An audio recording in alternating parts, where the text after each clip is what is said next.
Knee replacement surgery is a life-changing procedure, but managing pain afterward can be challenging. Here are secrets to manage pain effectively and get back on your feet faster.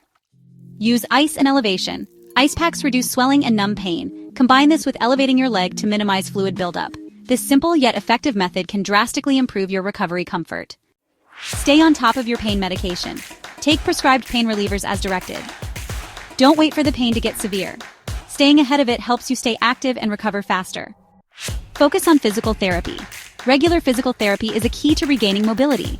Work with your therapist to strengthen your muscles and improve range of motion. Consistency is crucial. Invest in assistive devices. A knee brace or a walker can ease pressure on your knee and help prevent overexertion. These tools are designed to make your recovery safer and less painful. Embrace a healthy lifestyle. Stay hydrated, eat a balanced diet, and get enough rest. Your body heals better when it's well-nourished and rested. By following these strategies, you can reduce discomfort and speed up recovery after knee replacement surgery.